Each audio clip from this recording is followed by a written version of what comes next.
Hola, bueno, ¿cómo andan?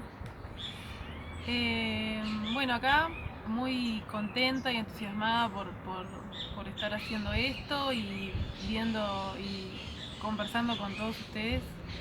Súper contenta de que les guste y que no sé, les sirva, les resuene adentro. Emocionada también por las evoluciones y agradecida. La verdad que me encantó, me encantó. Bueno, voy a seguir. Ayer, o digamos la parte 2 de lo que les venía relatando de la nación Ishir, eh, habíamos quedado como para retomar, digo, como para darle un cuadro. Habíamos quedado en el momento en el que yo estaba por salir de la comunidad y, y bueno, estábamos empezando a armar un proyecto para trabajar sobre la memoria indígena y la identidad de los Ishir a través del tejido en Caraguatá, que es este tipo de tejido. No sé si se los mostré. Este es el tejido vegetal, que es con lo que se hacían los vestidos de los Anapsor. Ven que es bastante áspero y es muy fuerte. Se hace con una planta que se llama caraguatá, no es la misma que tenemos acá en Uruguay, es mucho más grande. Y bueno, y está obviamente muy ligada a lo que es eh, todo el ciclo femenino. Eh, el centro de la planta tiene como un capullo rojo, rojo, rojo, rojo, entonces está relacionado con todo el proceso eh, de la menstruación y con todo el proceso bueno, de la gestación también. Y, y bueno, y les quería contar un poco sobre esa parte que para mí es muy, la dejé como tildada y, y bueno, tuve de estas experiencias que les cuento, en realidad como el centro más profundo de todo esto, lo que me llevó también a irme para las comunidades, fue un llamado muy interno, así como que tuve antes de empezar a hacer ese viaje, en esos meses de preparación para viajar, que era con respecto a mi propia maternidad, ¿no? Sentía que mi cuerpo quería gestar eh, desde un lugar que era muy como instintivo, ¿no? Porque yo no tenía pareja ni nada, digo, solamente sentía esa necesidad biológica de dar a luz, de tener un hijo. Y bueno, este camino en el que la vida me llevó, ¿no? Como para reencontrarme con la tierra y poder vincularme con las sabidurías indígenas, lo hice a través también de esta necesidad que estaba sintiendo, ¿no? O de este pedido de mi cuerpo, que yo estaba como aprontándome para poder ser madre, ¿no? Eso me llevó, todo este proceso que les cuento, que les voy a seguir contando, fue todo lo que también me fue como movilizando todas las vivencias y digamos, no sé cómo explicarlo, ¿no? Pero todas esas memorias que tenemos a nivel en el útero, ¿no? Las mujeres, y bueno, y ese reencuentro con los dones, ¿no? El tejido, ¿no? Ese reencuentro con los dones, ese reencuentro también con el dolor, ¿no? Con todo lo que no estaba dicho. Y bueno, y a través de este camino que hice fui como empezando a conocerme también, ¿no? Con respecto a cuál es mi vínculo con la vida y cómo yo me estaba preparando para dar vida, ¿no? Y bueno, me pasó algo muy fuerte allá en Paraguay, que fue que bueno, me enamoré y, y quedé embarazada allá, en el medio de la nada.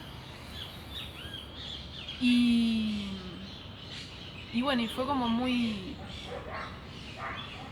digamos que la apertura que tuve ahí fue también como mucho mayor, no sé cómo explicarlo con respecto a la comunidad y a cómo me vinculaba con todos, porque me sostuvieron mucho, me acompañaron en todo ese proceso.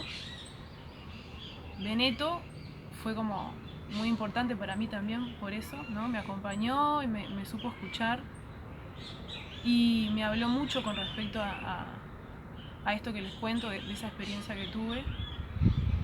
Y, y bueno, cuando me enteré que estaba embarazada, cuando lo sentí, estaba un poco lejos de Karchabalut, y lo primero que hice fue tomarme el Aguidaban e irme a hablar con él, a contarle que bueno, que estaba embarazada, que estaba lejos de mi casa, lejos del padre también, obviamente.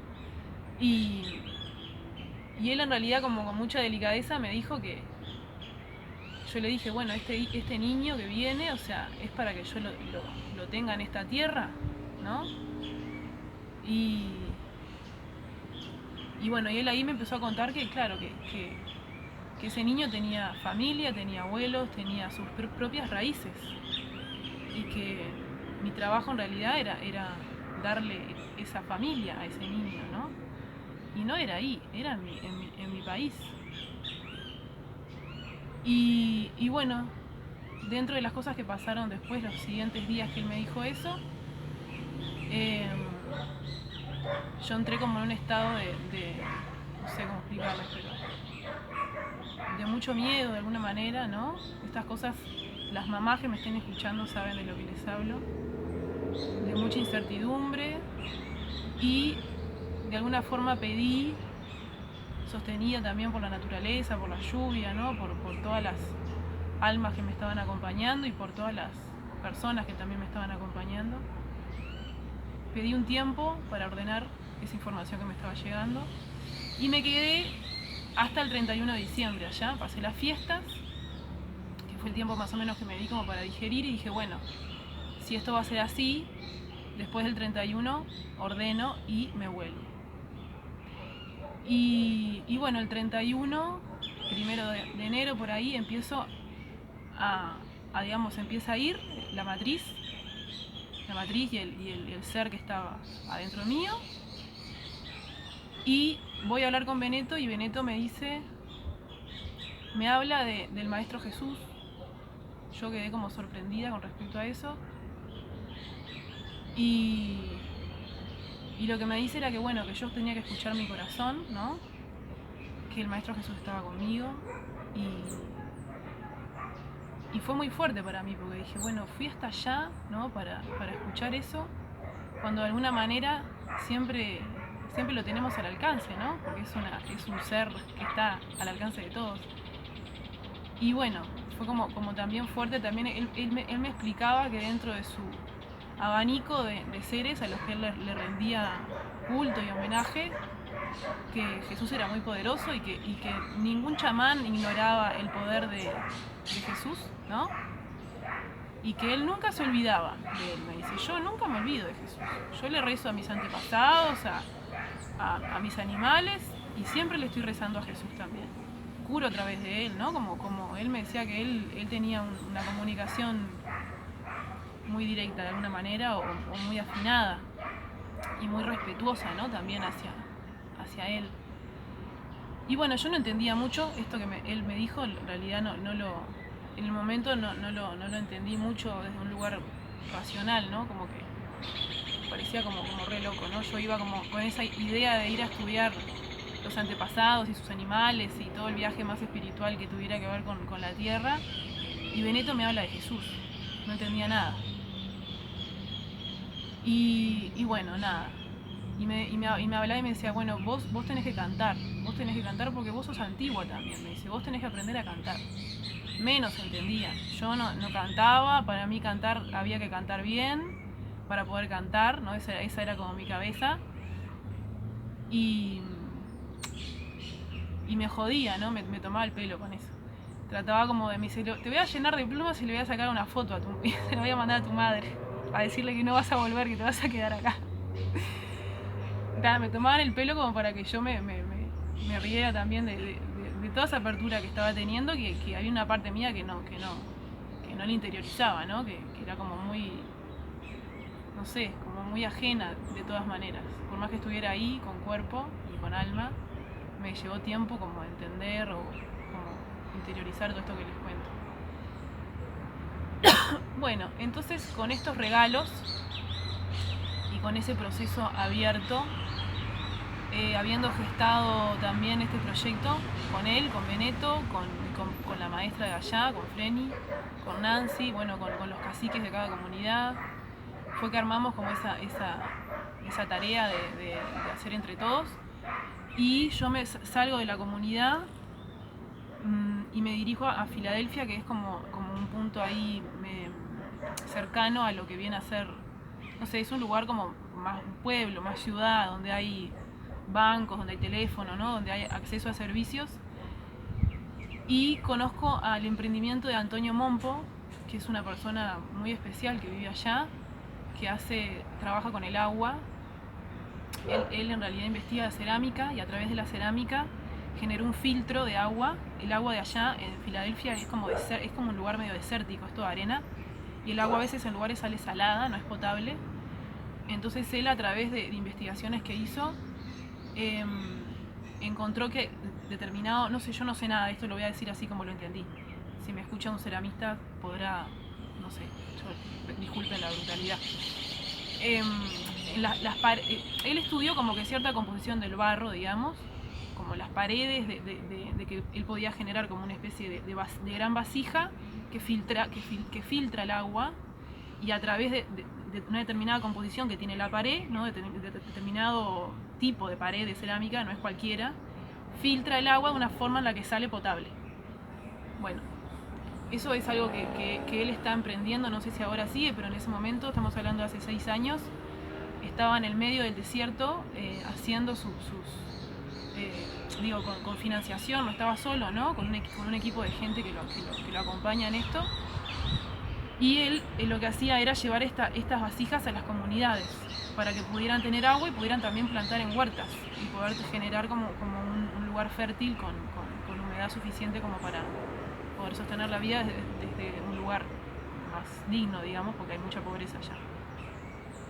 Bueno, nada, la cuestión fue que conocí ese emprendimiento, también se los cuento porque está bueno que se sepa que eso sucede y que está buenísimo, ¿no? Está buenísimo que haya gente así, y está bueno también, si tenés ganas y andás cerca, ir a tirar una onda, está de más.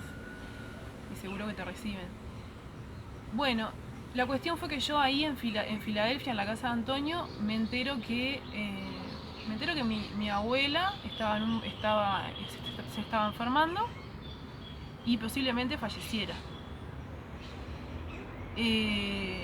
Bueno, fue como un momento fuertísimo, porque en realidad yo sabía que por más que estuviera con el proyecto en la mano, por más que estuviera comprometida, mi abuela es mi abuela, como cualquier abuela, ¿no? Y bueno, me tenía que volver, ya está.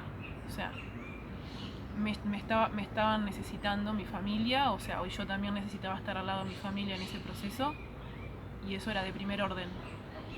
Entonces empiezo a hacer el proceso de volver.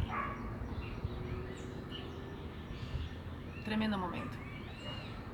Me costó bastante, me volví, obviamente, pasó, o sea, a la semana estaba de vuelta a Montevideo, y lo que se empieza a abrir, ¿no? en esta vuelta a casa es otra gran etapa, que fue el empezar a entender desde un lugar así como desde mi primer lugar, ¿no? Que eso que me había pasado en Paraguay estaba vinculado con mi propia historia, ¿no? O sea, que llegué a lo de mi abuela, le empecé a mostrar las fotos, la comida que comía, los nombres de los bichos, y mi abuela me decía, sí, eso es tal comida, yo comía eso cuando era chica, eso es tal yuyo, yo lo iba a buscar porque mi madre me mandaba a buscar el yuyo Quiobrapiedra yo qué sé. Mi abuela me empezó a contar un montón de cosas, me cantaba canciones del ceibo y de los charrúas y de cómo le rezaban a la luna y al sol. Fue como que nada, mi abuela falleció, ¿no? Yo la acompañé todo ese tiempo junto con mi familia, y antes de irse, la abuela lo que me dejó fue como eso de decir, bueno, vos venís, tú tenés una historia que recorrer, tu país tiene información para darte, tú naciste en este lugar por algo, no es casualidad, y eso es lo que hace que también vayamos, o sea, por lo menos yo, digo, como lo sentí, me permitió ir como reconstruyéndome y uniendo pedazos de mi propia historia que estaban separados, por creencias, porque me educaron, el sistema en el que nacimos nos educó así, nos sigue queriendo educar así, pero bueno, ya no es viable, haciéndonos creer que venimos de Europa, ¿no? Y que solo tenemos sangre europea porque tengo piel blanca y ojos verdes. Y incluso teniendo piel oscura y pelo negro, ¿no? Te hacen creer eso. Eso es una enorme mentira. Mentira que es, digamos, no es inocente que te hagan creer eso. Bueno, de alguna manera, culturalmente, hay algunas personas digamos, culturalmente lo seguimos sosteniendo esto, ¿no? Como que a nivel masivo, a no ser que la gente que vive en Montevideo, la gente que vive en el interior, esto lo tiene mucho menos incorporado, gracias a Dios. Y en Montevideo nos cuesta un poco entender que tenemos muchas historias, no solamente las historias de los inmigrantes, ¿no? Que también son parte de nuestra historia. Tenemos historias que vienen de acá y son muy valiosas y generan un montón de movimientos adentro de uno cuando las podemos empezar a recordar, cuando podemos conectarnos con nuestros abuelos o nos podemos conectar con los tíos que conservan esa memoria y nos damos el gusto de darles valor y escucharlas y aprender, ¿no? Aprender de cómo curarnos, de los yuyos, de cómo se hacen las simpatías, yo qué sé, hay mucha información. Y bueno, a eso fue que con eso conecté cuando me volví, no solo por mi abuela, que me lo transmitió en primera persona, era como su tarea antes de irse, o lo que me quería transmitir, ¿no? No sé, eso fue lo que yo sentí. Mi abuela viene de Rivera, su familia y la familia de mi abuelo son de allá. Y bueno, y también en Montevideo, obviamente, en cuanto llegué, me puse en contacto con la comunidad de Bascuadé Inchalá, que están en La Teja. Y realmente como o sea, yo en realidad seguía como en el tema, mi centro era como averiguar sobre el tejido y saber si acá había como memorias o información que me pudiera ayudar a saber si se tejía en Uruguay y cómo se tejía, ¿no? Cómo era que nos vestíamos antes, qué tipo de artesanías hacían, los charrúas, no sé, cuál era la información que había disponible. Y también como lo que yo iba como tratando de seguir era un poco los símbolos, ¿no? Los símbolos que había visto allá en el Chaco, que se tejen y que se hacían en las cerámicas, eran como mi conexión también para observar acá las cerámicas y lo que pudiera haber de representación, para empezar a buscar como los puntos en común. Y bueno, en esa búsqueda, bueno, estuve pila de tiempo yendo a la casa allá de Mónica Michelene, y los chiquilines, Huayna y Daí, y Andrés y Nahuel, que fueron y siguen siendo, ¿no? Una familia hermosa, de brazos abiertos siempre, con una tarea muy, muy humana, ¿no? Que es de esto de buscar historias, de buscar leyendas, de ayudar a gente que viene del exterior a hacer investigaciones sobre nuestra historia, cosas que ni nosotros sabemos que pasan acá. Bueno, ellos están como en esa tarea desde el 87 y bueno, y tienen mucha información súper valiosa, ¿no? Con la música también, de qué instrumentos musicales habían acá. Bueno, ellos tienen mucha información que enseguida te la brindan y realmente a mí lo que se me generó adentro fue muy fuerte, ¿no? Fue esto de empezar a sentir que tenía historia, sentir que tenía identidad, o sea, que había una identidad que era propia, ¿no? Y cómo esa identidad empieza a hablarte de tu propia historia, porque eso en realidad a mí lo que me llevó fue a conectar y tratar de buscar cuáles eran mis propias raíces indígenas, que sabía que las tenía, porque mi abuelo Aquino era un indio de pie a cabeza, ¿no? No era algo muy difícil de encontrar, pero empecé como a buscar a ver, bueno, si podía encontrar alguna cosa más concreta, y eso me llevó a también de vuelta como con el eje de la facultad, yo tenía que hacer una pasantía textil de 3 meses, ¿no? Y estaba con esta historia de volver a conectarme con mis propias memorias de mi árbol genealógico y conocer un poco a los viejitos de mi familia que no conocía, que estaban en Rivera. Y esta pasantía me vino al pelo porque en realidad a través de eso que tenía que hacer conecto con un grupo de mujeres rurales que estaban en el Valle del Lunarejo, y les escribo para plantearles si querían que yo trabajara con ellas durante 3 meses a través de un trueque, ¿no? Y bueno, para mi sorpresa, sin conocerme ni nada, me dicen que sí. Y bueno, me fui para allá, me fui para el valle, para Rivera, ¿no? Me fui a Rivera a tratar de, bueno, a conocer también, a reconocer a parte de mi familia. Y me quedo en el valle durante 3 meses, ¿no? Yo ya para ese entonces tenía algunas herramientas más, me había proveído de, no sé ni cómo hablar ya, me había abierto a recibir algunas herramientas a nivel espiritual, como quien dice. Me había empezado a iniciarme en registros akáshicos, en lecturas de registros, entonces bueno, tenía como más información acerca de más información sobre mí misma, ¿no? Y cómo ir despertando esas memorias ancestrales y bueno, y por qué estaba haciendo ese proceso también, ¿no? ¿Por qué me tocaba hacer eso y a través de este tipo de vivencias y no a través de otras? No sé, podía estar en la India haciendo yoga, no sé, por qué estaba ahí en ese lugar recorriendo todo eso. Y bueno, que es por la historia de mi propia alma también, ¿no? Es como reparar lo que en un momento destruí, así, lisa y llanamente. Entonces, cuando uno en alguna otra vida se dedicó a diezmar y destruir a mansalva, para sanar eso hay que devolver. Entonces, digamos que esa otra vida a mí me estaba dando la posibilidad de conectarme con la tierra en esta vida, perdonarme por todo el daño que ya había hecho. Y bueno, en eso estamos, en ese profundo perdón y en ese profundo, en eso de volver a dar y volver a recibir también, ¿no? Aprender a recibir. Eso es lo que me lleva a Rivera, en este lugar en donde en realidad lo que hice fue como, no sé, yo sentí que fui como a refugiarme ahí, de alguna manera. Es un lugar que el Valle del Lunarejo tiene una energía muy fuerte, es como un gran templo. Yo hablo mucho, no, pero capaz que últimamente he como abierto un poco más la información que siento que tiene ese lugar y que es muy valiosa, ¿no? Es el útero del territorio, todo ese lugar de Tacuarembó y de Rivera.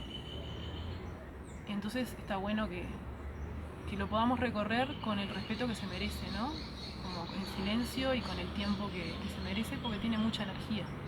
Y cuando vas como conociendo un poco qué tipo de energía hay en esa tierra, estamos como abiertos a poder transformar cosas adentro nuestro, ¿no? Que se transforman cuando pisás ese lugar, cuando lo recorres, lo caminás. Y bueno, en este lugar en realidad lo que pude fue como darme cuenta que toda esa memoria, todas esas vivencias que yo había tenido en Paraguay, de cómo se vivía en la comunidad, acá en Uruguay están vivas, ¿no?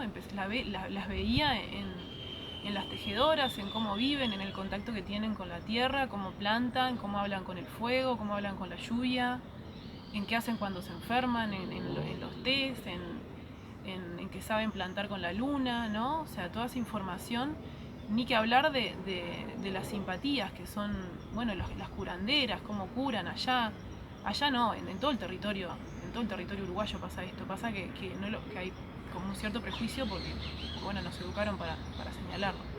La idea es que eso deje de suceder y podamos aprender de esto, que todos tenemos un legado familiar que nos lleva a algún punto del interior de nuestro territorio. Y en ese lugar hay un montón de información disponible para volver a valorizarla, ¿no? Adentro nuestro. desde un lugar no mental, sino desde un lugar como desde acá, ¿no? Realmente desde acá. No es que yo vaya a ir a estudiarlo y anotarlo en un papel. La idea es que te dejes abrir a eso. Y bueno, esa es la invitación que yo siempre hago en las clases de telar, ¿no? De volver a conectarnos con nuestra propia historia y darnos cuenta de todo los valores que tenemos en nuestra historia. Y que la tarea que tenemos como uruguayos, haber nacido en este lugar y con la fractura que tenemos en nuestra memoria por haber diezmado y haber hecho muchos desastres en esta tierra, es devolvernos eso, por un tema de sanación interna, ¿no? Y bueno, por lo menos a los que nos toca todo lo indígena, los que sentimos estos métodos de sanación como muy profundos, el conectar con nuestras propias raíces es parte de volver a querernos, a amarnos, a perdonarnos, con mucha humildad también, ¿no? Algo que la tierra nos está pidiendo ahora. Bueno, y me queda poquito rato. En Rivera voy a hablar un poquito más de Rivera y del Valle del Lunarejo y voy a cerrar por aquí por el día de hoy, porque la siguiente vez voy a directamente pasar a Tacuarembó, que fue donde yo empecé voy a ir como cerrando un poco estos capítulos, porque se inicia como otra parte en Tacuarembó.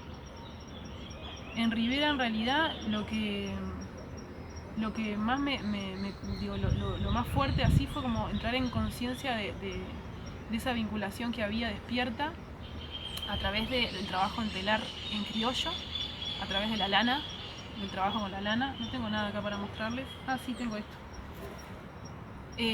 A través del telar, este grupo de mujeres hermosas trabajan con lana rústica, la tejen, bueno, ya sabemos ahora, ya es algo que se ha vuelto a revalorizar, por suerte. El trabajo en la lana, con la rueca, con cómo se carda, cómo se esquila, todo eso lleva un proceso donde hay un montón de sabiduría y un montón de tradición que es muy valioso, ¿no? Y donde hay mucha memoria indígena en este proceso. Mucha memoria indígena de cómo también es el trabajo con los yuyos, cómo se tiñen la lana, cuáles son las recetas para todo esto y cuáles son los símbolos que tejemos. El símbolo que seguimos tejiendo acá es ni más ni menos que la chacana, es la cruz pampa, es el símbolo que nos une a toda América Latina. Y ese símbolo, o casualidad, hubo una personita muy particular que fue a hacer un encargue a Flor de Lana con un símbolo, y yo que andaba con el tema de los símbolos se me pararon las antenas y digo, ¿y por qué encargas este símbolo? Bueno, y ahí surge una amistad, y de esa amistad es que